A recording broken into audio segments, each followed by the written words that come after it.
Good afternoon. My name is George Finelli.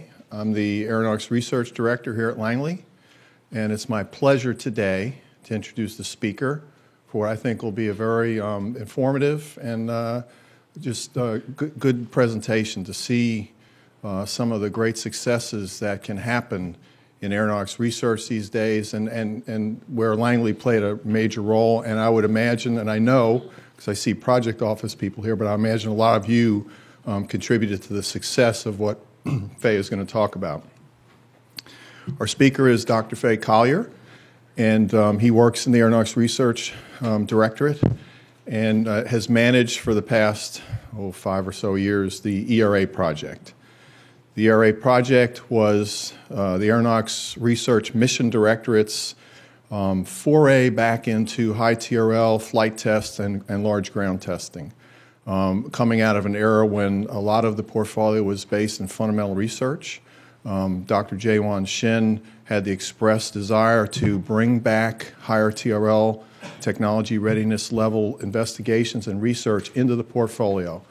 And as you will see, that movement, that project was extremely successful in many ways and in many technologies and at the top level. In a recent closeout briefing at headquarters, Jaewon was ecstatic in his praise for this project, which actually goes back to a lot of, again, not just to Faye, but a lot of folks here in the audience. Dr. Collier, I've known him for at least 20 years when we both moved into the Aeronautics Program Group, APG. Some of the older folks here might remember that, but that's a former center structure that a lot of people probably wanted to forget. But we started program offices, and a lot of, pretty strong, very strong in a lot of cases, technical folks went over to manage aeronautics projects. We managed various things together. He managed various aircraft-related technology developments through his career. And one thing I learned about Faye is he is very strong on the project management side, but also on the technical side. And the other dimension is with the external community. Faye is very well connected with industry, and he knows what industry needs are and is able to convey them and bring them into project planning within NASA.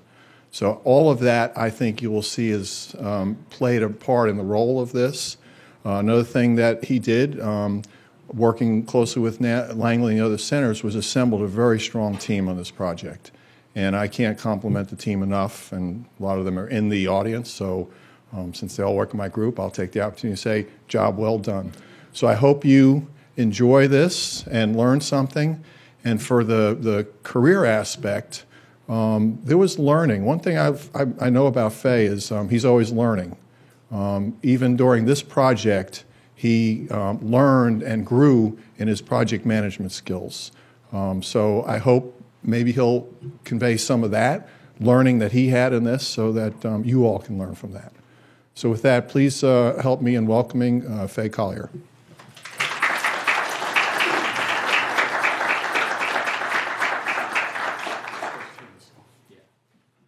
George didn't need any of the notes I gave him. All that was, right off the top. So thank you very much, George, for that introduction.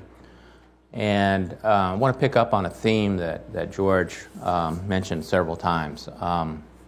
This project was very successful. We're still reaping the benefits and will for a long time. I had a little role to play. There was 150 people, here at NASA working on the project at any one time. I can't remember exactly what the average is, but a lot of people contributed to our success. Some of them are here in the room.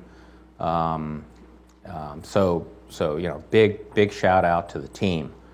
When I first started this, I knew it was going to be about the team. It had to be, pulling together, the best group of people that we could across NASA to do a very tough job.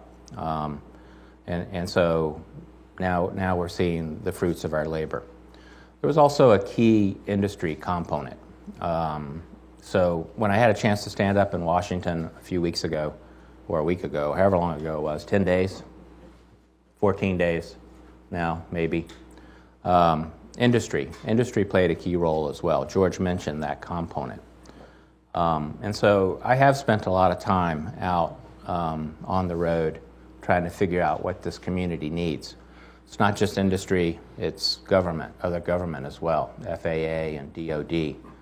All of these players are key. They're key to build a coalition, around something like this. And the more people you have talking about what we're trying to get done and why it matters, the better off we're going to be. So hopefully I'll bring some of those points up along the way. And again, Liz, when she first talked to me about this, we want this to be very interactive. Okay. So I've got a few charts here. I can talk to one of them, all of them, or none of them. Be okay with me. I want you guys to get something out of this. It's not. I'm not here to bombard you with a bunch of PowerPoint slides that you don't want to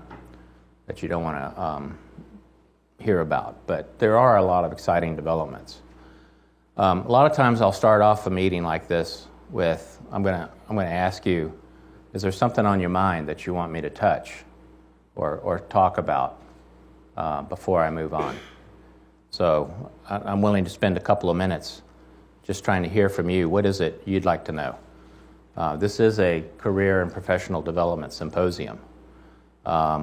Liz and I talked about it not being a technical brief. There is a technical brief here, and there's some other things here as well.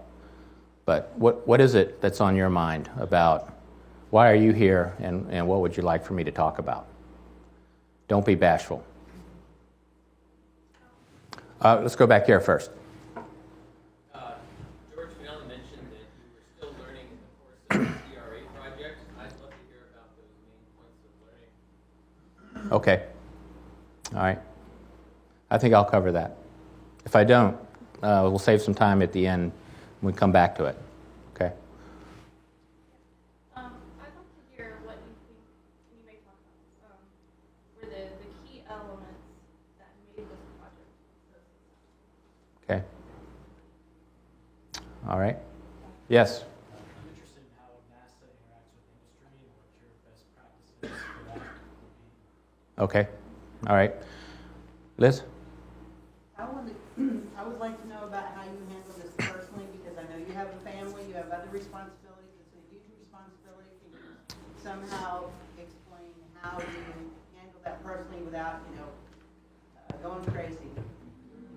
Yeah. Yeah. Frequent blood transfusions. In the back there.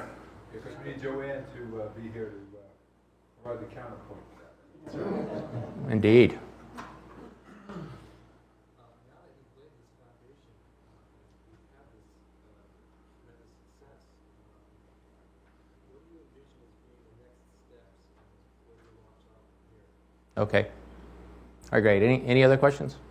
Yes, sir. You talked about it being successful, but I imagine you had some failures along the way, or Oh, yeah. what did you learn from it? What about risk management, things like that? Yeah, okay. Great. Okay, so when I left the house this morning, Joanne, speaking of Joanne Peter, Joanne said, stand up straight. All right? When you're presenting, so lesson one, when you're addressing an audience, stand up straight, tell your best story. The second thing is learning along the way. Several people have mentioned that. And that I do have a family, and I have 3 daughters, and of course Joanne, my wife. One day in my inbox not long ago, I got an email without comment from my oldest daughter, Courtney, who's now 25. You can imagine when I started this, Courtney was 19. And even prior to that, as we were doing subsonic fixed wing, which a lot of what we did in the ERA spun off of fixed wing. So about a decade where, this has taken a big part of my attention. So Courtney and I have been trying to get to know each other, right? I mean, all kids, you try to get to know your kids. For a while, we weren't communicating very well. So a couple years ago, I received this communication. This is essentially what Courtney had learned about her dad, and she was finally able to write this down. And of course, you know, I got this and I wondered, is she trying to tell me something here? So I've used this before, and you know, I've thought a lot about it. A lot of us are like this, aren't we? You know, as engineers, we get in a room, we're with a few of our colleagues, we talk a lot, we argue back and forth, and I got to tell you, I really do like that. And that's what I like about NASA, is we can do this, and then we can leave the room, and it might be heated. The arguments could be heated. I'm telling you, on the hall, back over in 1244, there was a little bit of this going on. But then, after it's all said and done, you know, we walk out of the room, we go home, we think about what we just talked about, and the next day, you know, we're back together again, you know, trying to get the work done. So the other thing is, this made me think a little bit more about listening, you know, and listening to people, and maybe not arguing as much, and putting the team together that we were able to do. I did very much want to be in a listening mode and pay attention to what the technical folks had to say about what we should do and how we should do it. And so we did that. And I think in the end, one of the keys to our success is everybody, I thought, had a chance to bring their strengths to the table and exercise their strengths. And that's really key. So you can't have one person dominating. You can't have 2 or 3 people dominating.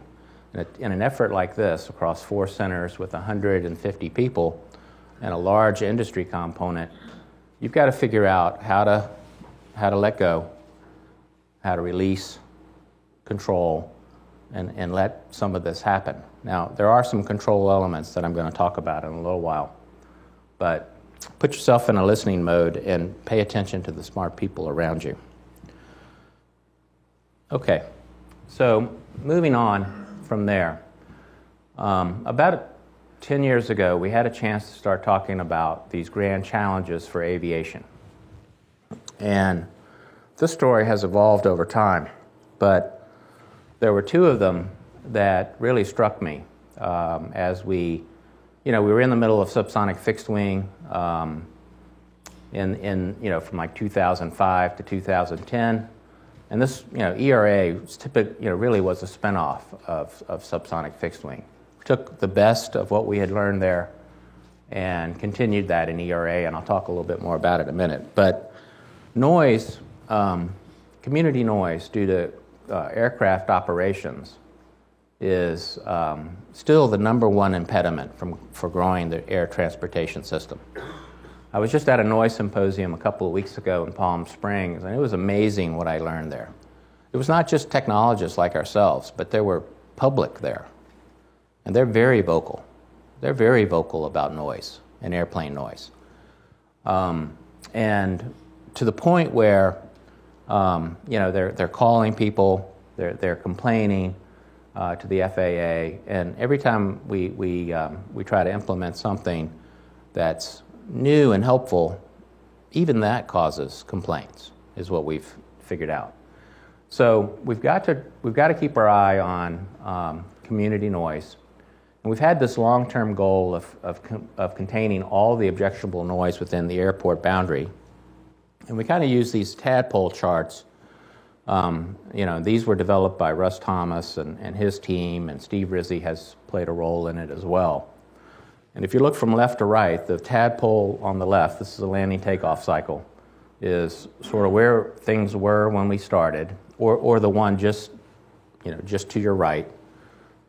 This stage 4 minus 10 was sort of representative of where we are or were when we started ERA. And this one on the far right is where we ended up.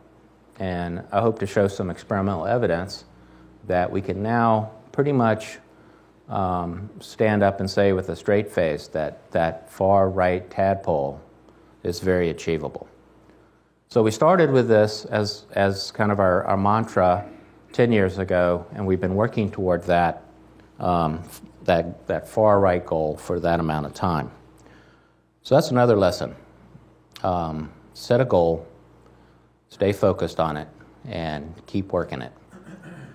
And I'll tie in how our environment either fosters that or not in a little while.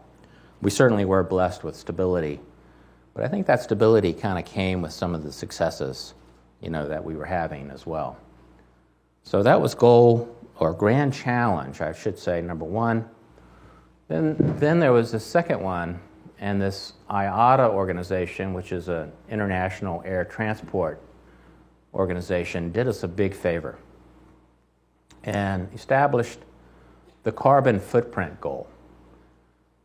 This one's more recent, probably 2008 or 9. I can't remember exactly when I started seeing this in meetings like ICAO meetings. I would go to those and pay attention to what they were talking about, and this chart started showing up around the 2009 time frame, and it finally evolved. But what this shows is CO2 emissions over time, and the top line is if the government or the industry was to take no action, that's the amount of carbon we would put into the atmosphere, that top line. So I call this a layer cake chart because you can start seeing how we start breaking that down into smaller bites and take chunks out of that over time to get to this minus 50% goal by 2050. And that's in the face of all this demand that we have, this 2 or 3% growth rate per year. We've established this target of minus 50% by 2050. Now, this is really easy to say and very hard to dance to. That is a tremendous stretch goal, and it was far harder than what we established in a minute, which I'll show you. The goal set that we've established. Even with that goal set that we established, we can show evidence that we might reach carbon neutrality, but there's a lot more work to do to get to this minus 50% goal that's shown right here. Okay? So this is where it would be with no action. And all the government work that we've been doing, along with the commercial initiatives that have been going on, need to get us here by 2050. So there's a lot of opportunity here. So in the near to midterm, we've been kind of working in here with FAA Clean, and then in the mid to far term, subsonic fixed wing and its follow-on A squared T squared, and some of the other foundational programs and projects are doing things to contribute to this kind of wedge right here in the purple. So there's still a lot more work to do, but we've made good progress here, and I'll be showing you some of that as we go forward. So are there any questions about those two concepts and this idea of setting these targets for yourself and working toward these targets? Because this is about a decade worth of focus for us. These two things are really what we've been focused on. Any questions so far?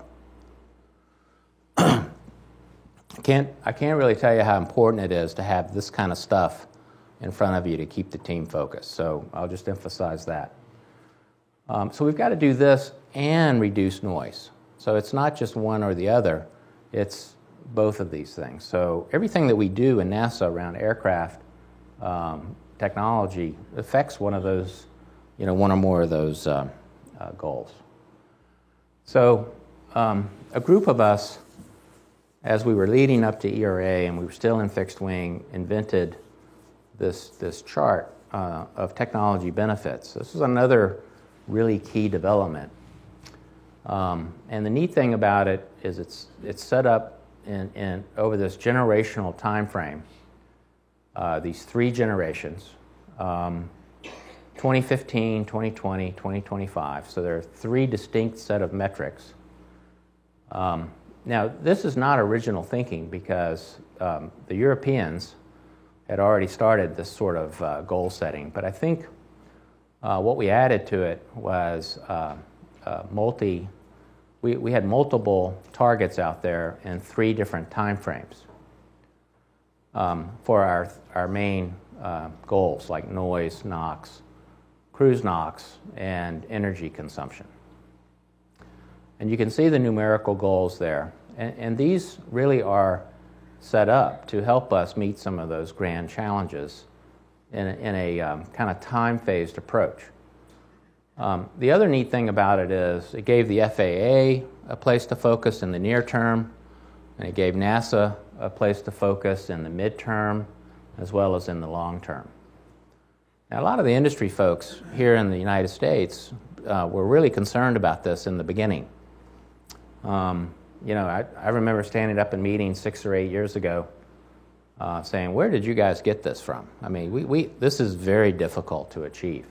And we knew that. But isn't that what NASA should be doing? Setting stretch goals. None of this is outside the realm of physics. Okay, so all of this was well thought out. These targets were well thought out. We just didn't invent these overnight. So we had a lot of system studies. Langley in particular, Glenn in particular, has a huge system analysis capability, and we employed that group to make sure that these numerical targets were reasonable, that there was a path to them, and that they just weren't some pie in the sky. Now, on the N+3 goal for noise, we did have a rather outrageous goal there. It was, instead of 52 when we first started, that was 72. And we were inspired by the Silent Aircraft Initiative that MIT and Cambridge University worked on for some period of time. But in the end, we decided to dial it back. Even though they had shown a path to 72 dBs below stage 4, our community was not accepting that. So we dialed it back to 52 dBs below stage 4, which is still really very difficult. But there's a path to that. And maybe we'll see in the N+4 timeframe a more aggressive target for noise. But in the meantime, let's show good progress toward what we've already established. So I hope to do that as we step forward. So we had this, given that as a backdrop, we had this vision, mission, and scope that was established by a pre-formulation team, which was led by Rich Walls from January to May of 2009. So the other neat thing is that as Rich and that very solid team that he had for that 4 or 5 months established something that has been enduring for the whole time. So we picked up on this idea of the simultaneous realization of the goals. And when I took the project in May of 2009, this really did not change very much. So this was a good way to get us started. All right, another initiative that ARMD put forward is this idea of managed by technical challenge. Now, I remember when Dr. Shen first started talking about this. Well, he wasn't really using these words, but in the end, this is kind of what it evolved to. And by now, you know that I'm very much about establishing quantities or measurables where you can show that you've achieved something. Metrics are all about sort of drawing a line in the sand, saying, I'm going to get to here. I'm going to throw the ball 100 yards. I'm going to throw this thing so far. I'm going to jump this high. Well, we're going to reduce drag by this much. Or we're going to reduce weight by such and such. I think having a numerical target and a parameter that you can measure is extremely important for achieving something. And you can also measure progress over time. So Dr. Shen was extremely interested in how to measure our technical progress. Eventually, what he started out with in 2008 or 9 became managed by technical challenges. And so ERA started off very early with these technical challenge statements in these technical focus areas. So there's no secret about these. These are aligned with the Burgay range equation, the first three. Specific fuel consumption, weight reduction, and drag reduction are all key components of the range equation. So if you want more range, if you want to be more efficient, you do these things. This will continue. We will continue to work on these kinds of parameters. The fourth one is about something a little different, and that has to do with local air quality. So some of these meetings that I went to with the FAA, like the noise meeting, we had people in the room, public people in the room living around airports, measuring the oxides of nitrogen in their backyard. So this is another huge concern for the FAA. Should be a concern for all of us. Oxides of nitrogen are not good for you. Another thing that's not good for you is particulate matter.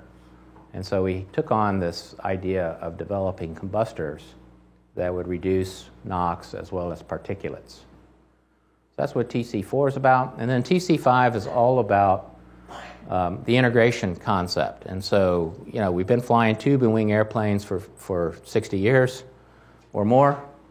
Commercial transports, jet engines, not propellers, but with jet engines since about 1960, let's just say. And so we've polished those things pretty good, and there's still a little more work to be done there to make them better. But this idea of integration came about with the blended wing body and what you can do with different configurations. And so that idea is moving from the tube and wing mantra with that we've been working on for a long, long time and made good progress, getting off that S-curve onto the next S-curve. And things like blended wing bodies, or we invented a more generic term called hybrid wing body, are really the key, to that. So the power of integration, right? So you're not just anymore hanging the engines off of wings, but you're trying to figure out how to blend the fuselage, the engines, and the wings all together to achieve very significant results. So thinking a little bit differently than we had been for some period of time is what went into this technical challenge number 5. Okay, the project flow is shown here. Another innovation, I think, within aeronautics is we had never had key decision points. So one of the things that we did, you guys still hear me okay? I heard a pop. Still good? So one of the things we did is we built in key decision point 1 and key decision point 2. This was sort of new for Aero. We had a phase 1, we had a phase 2. It was really mainly driven by the idea that we wanted to get smarter about what we should be focused on, really focused on, and so we needed some effort in the first 3 years to kind of narrow down our thinking, get some learning under our belt, and then really drive toward a set of demonstrations in phase 2 that would bring it all home. And so we ended up with 8 technology demonstrations in phase 2. That's what I'm going to spend a few minutes on going forward. A couple of things, though. This phase 2 planning activity, you can see that it's a little bit longer than the formulation activity. What we had to do is peel off some of the team that was already executing and have them focus on this phase 2 planning activity. And so we were simultaneously executing a difficult program while planning a more difficult program. That was very tough. It was not easy. I know some of the team didn't appreciate why I peeled some of them off to go work here, and the others are focused here, finishing out phase one. I think over time and eventually we got through all of that, but this was a very difficult phase of the project, and a lot of it had to do with this idea of having a key decision point within an aeronautics program, and what does that actually mean, because no one really did know what it meant and what were the steps. And so a lot of this, we were inventing along the way. It took a little bit longer maybe than it needed to. There were more steps inserted than maybe needed. But in the end, we ended up with the 90% solution, with these 8 technology demonstrations that I'll talk about. So that was a challenge, and a lot of learning went on there. And I'm going to talk a little bit more about that later. Some really interesting activities came out of phase one. The open rotor integration work that we did with the FAA and GE, that was not carried forward into phase two. Why? Well, we finished it. We finished it in phase one. We're still considering what to do next in the open rotor regime. So that's still out there, still very promising. A lot of you remember the BWB X-48 B and C flight test campaign. We finished that as well, so there was no need to carry that forward into phase two. So those were 2 large deliverables that we're still are learning from. A lot of other phase one investigations carried on into the 8 technology demonstrations, and I'll talk a little bit about those. Here they are. There were Tony Washburn, who's in the room, came up with the numbering scheme, among other things. So any questions on that, talk to Tony. But the numbering scheme became near and dear to our heart. We of course, in the project, we walked around talking about ITD 12A plus and 21C, and all of us knew exactly what that was, but we knew the rest of the community needed a little more training. So here's the numbering scheme, here's the title of the demonstrations, here are the partners. We did establish min success and full success for each of these, and that served us well, quite well, in fact. But I am finding that evidently there's some room for improvement there. It doesn't quite line up with the way some of our very senior leadership wants to talk about success. So we're going to have to go back and rethink how we're defining min versus full. And they might want something more like full versus full plus. I'm struggling a little bit, but it's just the way you label things sometimes. To me, this worked brilliantly, but I think our labeling and maybe our definition, we can work on some of that. But you can see we met min success in all cases, and min success was not an easy putt. I mean, these were very long putts, very difficult things to achieve, and we did. And then the full success made, that was additional work that was needed and made it even harder. So we achieved full success in many cases. There were 3 cases in which we didn't. The very last one, like 51A, UHB integration on a hybrid wing body aircraft, we'd envisioned doing PIV work in the 14 by 22 and having a nice database, 3-dimensional database on the flow field.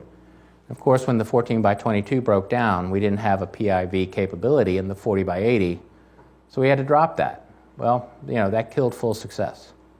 So something little, right?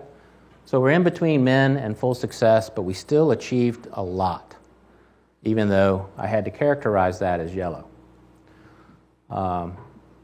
Something more drastic, 50A, landing gear and flap edge noise reduction flight test, we didn't pull off a flight demonstration that we were interested in because the partner backed out because of other constraints.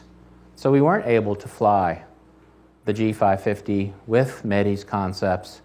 That gets a yellow as well, but that's certainly a different yellow than the other one that I just talked about. But in both cases, full success was met, and a lot of work got done even with these yellow ratings, and the same goes with ITD 35A. Now you can see more metrics over to the right, and we had planned metrics, and then we had actual impacts. And the actual impacts are assessed using system analysis, but they're related to all the experimental data that we collected along the way. So the modeling efforts that we had in place, were reliant upon the experimental data and advanced models in some cases and updated models in others. I'm not going to go through the details of those numbers there, but point is we had a plan, we had a goal, and we measured our progress against that goal over time, and we've recorded that at the end of the project, and we actually recorded it along the whole way. So we kept track of it, much to the displeasure of some. We kept track of it over the course of the project. We made mid-course corrections along the way, and one of those mid-course corrections had to do with noise. So we weren't feeling like we were moving along toward the noise goal appropriately, so we employed some reserve to beef up our approach there and try to recover some of the noise benefit that we were hoping for, and that was very successful. You might remember the ITD 12A Plus team bringing the Echo demonstrator here. This was the first flight, the functional check flight in March. And by June, the campaign was over, and the airplane was sitting in the hangar here at Langley. And I forgot, how many people did we have attend that viewing? It was hundreds. Walked through the hangar to see the 757. It was a very good day here at Langley, and that experiment, essentially, I'm just going to highlight the first one, coming up in the list, ITD 12A Plus. But again, we had key performance parameters that we were after. We defined those in advance. We tracked ourselves against those. I reported those out at the closeout review a month or two ago. We had this idea of technology insertion challenges. Each one of these ITDs had these defined. We measured ourselves against those. And then down here, just this sort of notional schedule that we established, we had detailed schedules behind each one of these, and we tracked ourselves against those key milestones as well. So a lot of program planning and control. I'll get to that a little bit later and how that benefited us. Craig Nickel and his team, Russ Thomas as well, published a lot of our numerical or our system assessment results. And these two papers back at SciTech, 2016 1030 and 0863, where you can find all the details of these assessments. I'm not going to go through them in any great amount of detail, but there's plenty of information there to show how we tied the experiments together with meeting the goals. We looked at a lot of different C classes, all the C classes, in fact from RJ all the way up to the very large twin aisle 747, for example. This is just a large twin aisle set of results. That's important to us because the N+2 goal set was defined referencing the large twin aisle C class aircraft in the fleet today. So basically, this is sort of the output of all of that work. There's our goal set that we started with and established in the 2007 or 8 timeframe, and Craig Nickel has published our progress against that goal set in the paper that I referenced. You can see we didn't quite meet the noise target, but 40.3 for both of these configurations is quite impressive. We didn't quite meet the block fuel burn target, but we're pretty close, and we exceeded the LTO NOx target based on the work that we did in the combustor area. So we're pretty confident about these results, and we're pretty happy with the fact that we got really close to our goal. In fact, we established a parameter to average these out ahead of time in 2011 or 12, and in order to kind of give ourselves a rating at the end of the project, and this turned out to be a green rating. Okay, I said this once before, but I just want to reemphasize it. community noise due to aircraft operations is the biggest constraint to growing the air transportation system.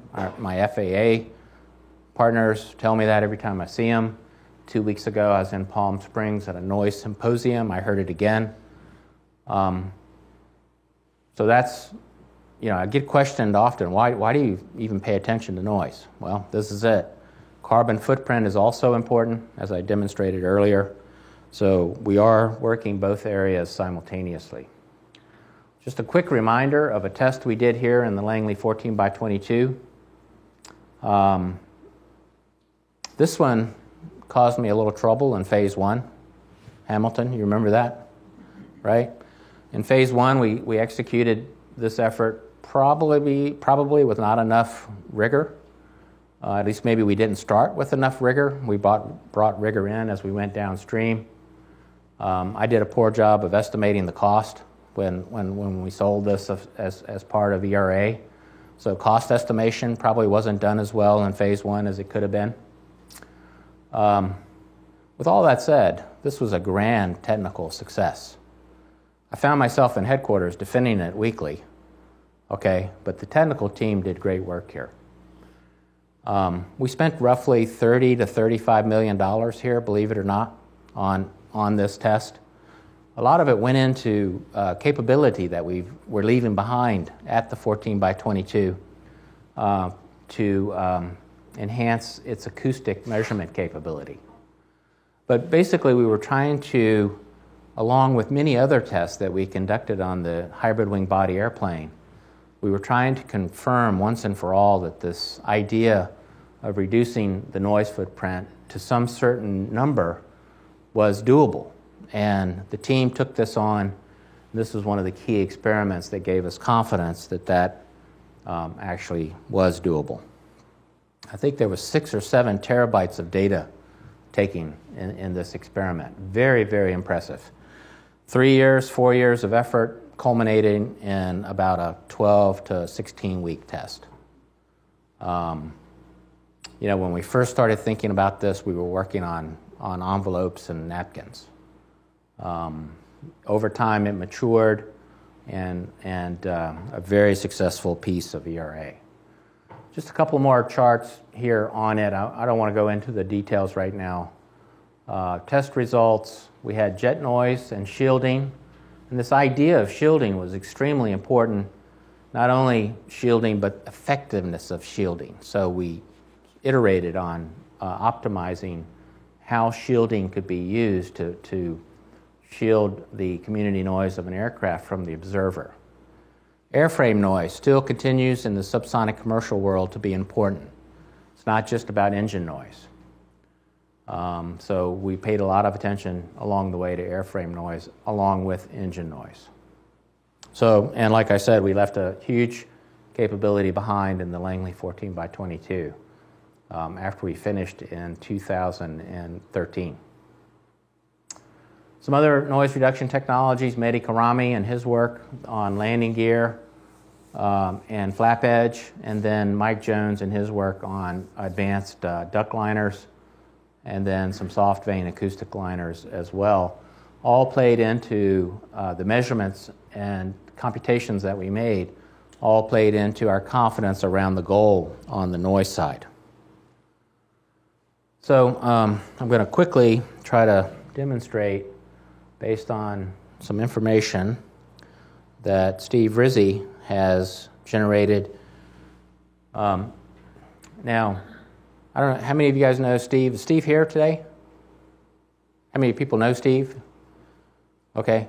If you know Steve, you know he just didn't invent this last weekend. He's been working on this for about 5 or 6 years, and there's real physics behind the simulation. And I found it pretty impressive. I remember the night I talked to Russ Thomas about this in 2008 or 9. And I asked him, I said, Russ, people need to hear this. They need to know what we're talking about when we say we're going to reduce the noise by such and such. And so he put Steve Rizzi to work, and Steve has done a great job, and I think we're getting recognized for that. But just quickly, here's the B-77 tube and wing with GE90 engines.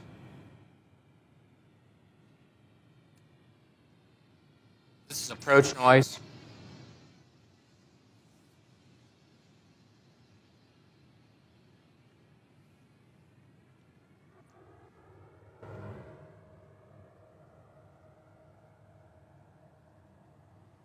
So this noise is all physically correct. There's nothing, made up here, right? Here's the BWB on approach.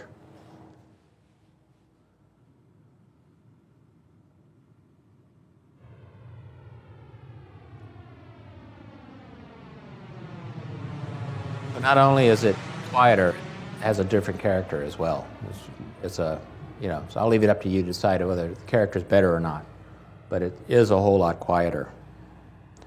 So I think Steve has this on a website someplace. You can play with this yourself, try it out. This is phenomenal. I mean, this is the kind of evidence that we need when we go out and we talk to the public, that some of this is helping us out. Okay, one last thing here, carbon footprint. We're staying focused on that. Remember that business as usual curve. RTC was a way, this wedge under business as usual was a way to kind of level set ourselves. So there was already technology in the pipeline. We didn't want to take credit for that. That's what RTC is. So there's a significant wedge there around technology that was already available before ERA started. ITD is a wedge that is focused on tube and wings with the ITD technologies. So significant savings still available there. $264 billion worth of fuel at $3 a gallon. Whatever it is, it's still a big number. The bigger number, though, is the amount of carbon in pounds. If you can convert that 88 billion gallons of fuel to the amount of carbon in pounds, that's a huge number. So we use this as sort of an ROI. What did ERA do for me? Well, this is a way to calculate one thing it did for me. The stakeholders really love this kind of an argument. They don't care too much about the technology in many cases, really. It's what does it do for me? How does it help my community? And this idea of community noise and working community noise, working local air quality and working carbon footprint really resonates with the funders. Jaewon, and as we closed this out a few weeks ago, I think he made a pretty strong case for some of this successes that we've had and some of the parameters that we've generated. Gave him credibility when he went to advocate for the new initiative. So initially, this was not viewed very well. People were concerned about the physics that went into it, but in the long run, it's really given us a pretty good story to tell the funders this is why it matters. So a very important piece of what we'll leave behind. All right, technical summary here. I've said a lot of this, but let me just emphasize that open rotor systems may be back. We left them around 1990, very noisy. Within ERA and working with the FAA, we've demonstrated that they could possibly meet current noise standards or exceed them. When we started, we didn't know whether laminar flow is it's a technology that Langley has a long history working. When it was going to end up on a transport airplane, well, it's starting to creep in on the 787. When we started ERA, we wondered about the vertical tail and whether that would be a test we could accomplish. Turned out Boeing was already working on it, so it ended up on the 787. Nacelles are laminar on the 787, but there's still a huge opportunity on laminar wings for the commercial fleet, and so we should stay focused there. Kruger flaps seem to be the approach of choice for the high lift system. Doubles as an insect shield, and the work that Mia and her team has been doing could be complementary to this work, that insect accretion mitigation work. Active flow control applications are still being investigated by Boeing and others. We took a big swing at showing that could be a flight-worthy system on a large aircraft. Compliant wing or morphing wings. We've demonstrated that's feasible. Has a large impact on the tube and wing case. Aviation Partners has teamed up already with Flexsys, signed an agreement to commercialize it, and the U.S. Air Force is pursuing a demo. We met our goals on the scalable, low-NOx, fuel-flexible combustor. We think that's going to find its way into a Pratt & Whitney engine. The highly loaded compressor work that we did with GE, we believe that's going to find its way into a future General Electric product. And then the Boeing hybrid wing body with the geared turbofan, we think that essentially is the combination that's needed to meet the noise, all the goals simultaneously. We think it is a good fit for the CX strategic airlifter concept, and we think it's probably shovel-ready for the large X-plane demonstrator that NASA's talking about now. So let me summarize with sort of a programmatic lessons learned. We had 4 lessons learned ongoing during ERA. 1 completed in 2012, 2 completed in 2013, and 1 to close out the project on. That's a key bit of, I think, what helped us with success, especially those first couple that we did.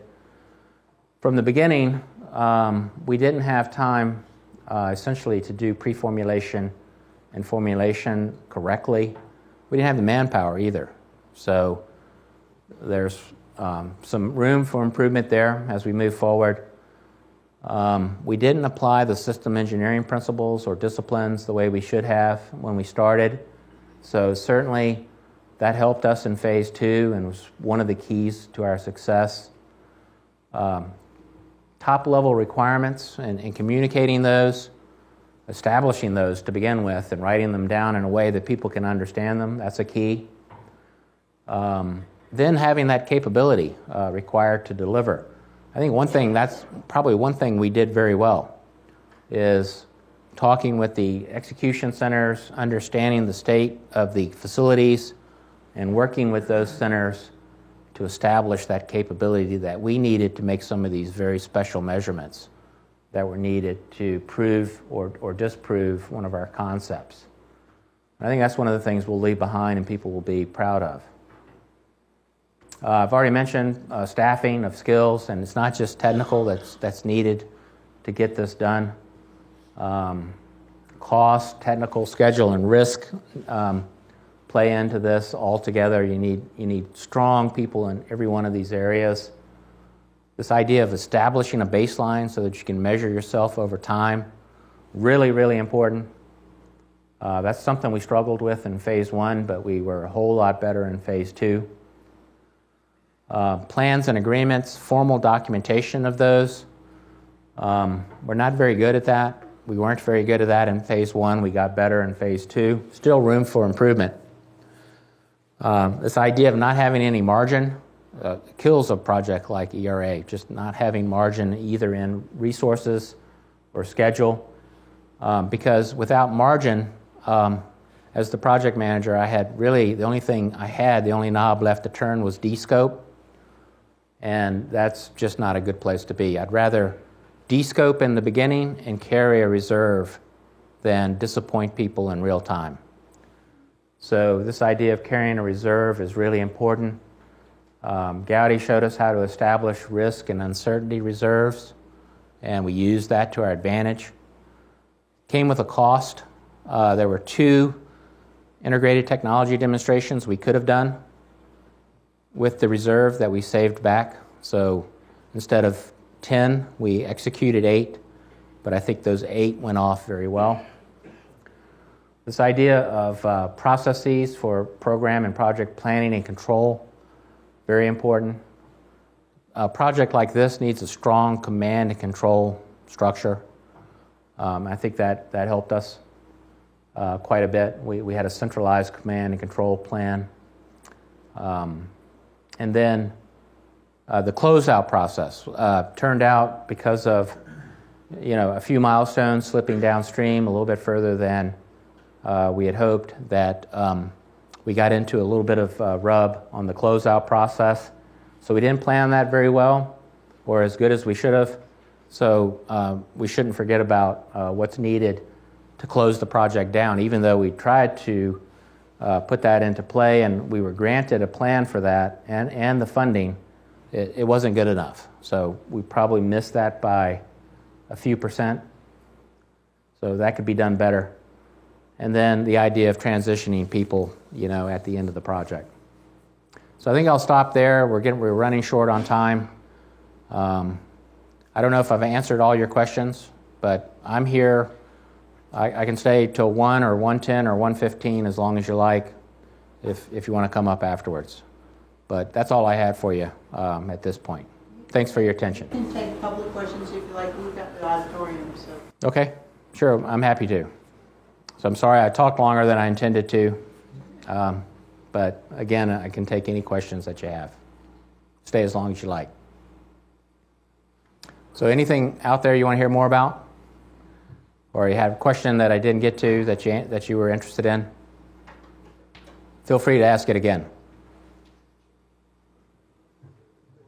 Yeah. For some of the planning that you had, is there kind of a rule of thumb that you have for dollar reserves and schedule reserves?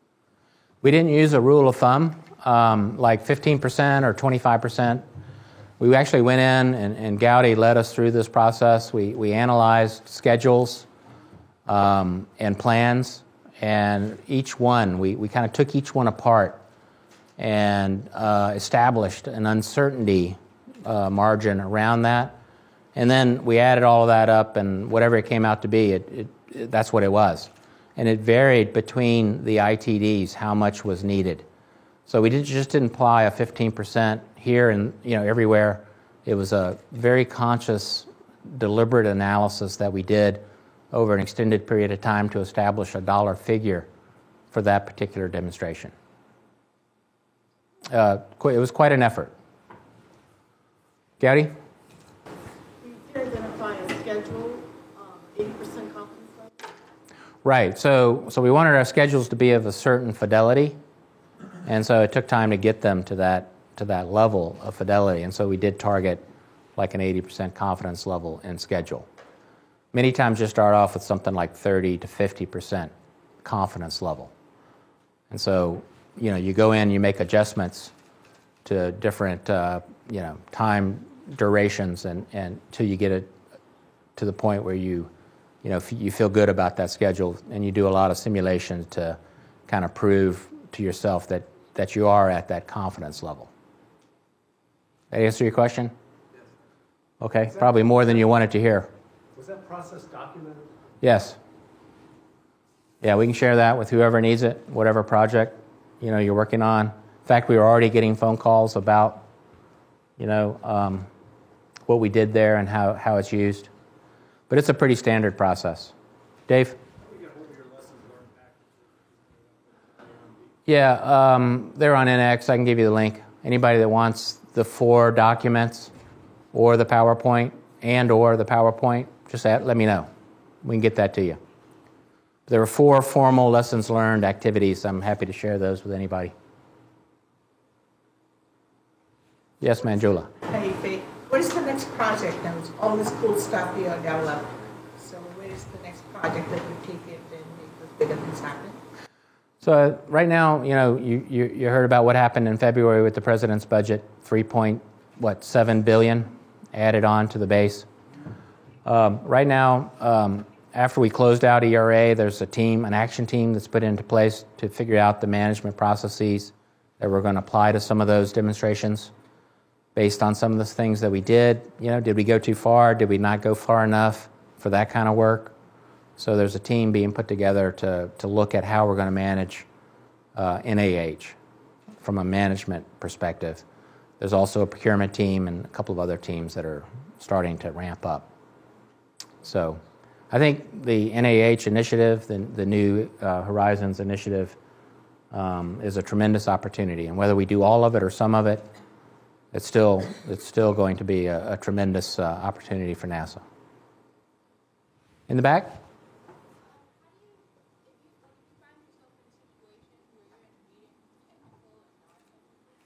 Yes? How do you learn to help them communicate if there's like a lack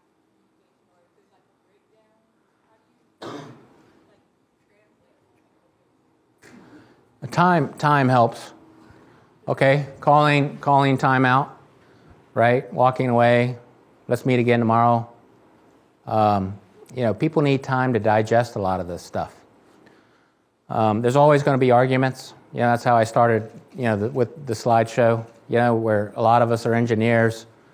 We have a point to make. We keep on arguing about it, right, until somebody hears us or somebody provides a counter argument. So you gotta let this work. You're not going to resolve something in a day when there's a disagreement. Walk away from it, reconvene, let people cool down. Eventually you get there, but you have to allow for the right amount of time for people to hear and digest and make changes. Tony and I used to practice that all the time.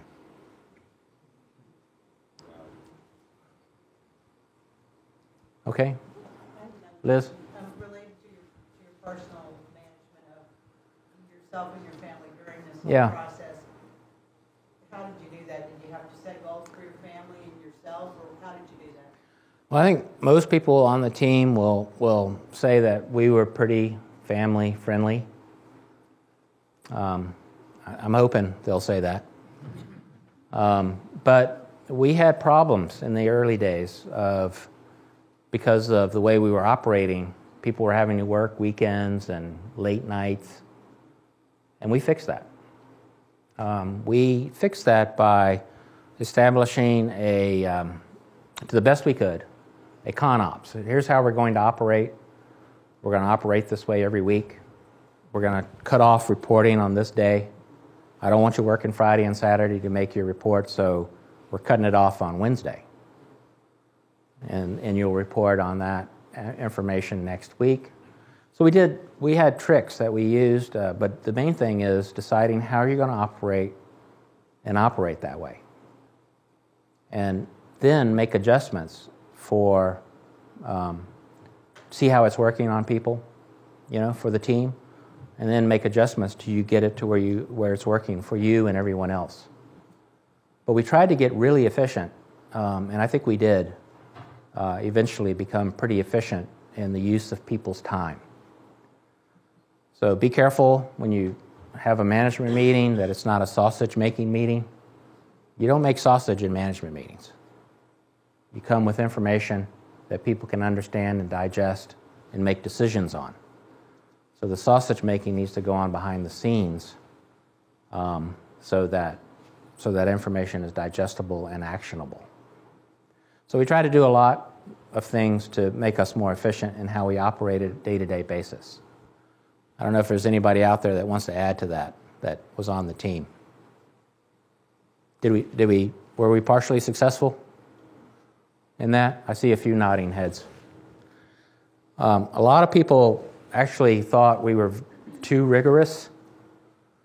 I think we were just about right, and as applied to ERA. And it took us a while to get just about right. In some cases, we went beyond right, and we had to dial it back. So, That's excellent advice. Yeah. Thanks for your question. Okay, any other questions or comments? I can learn today.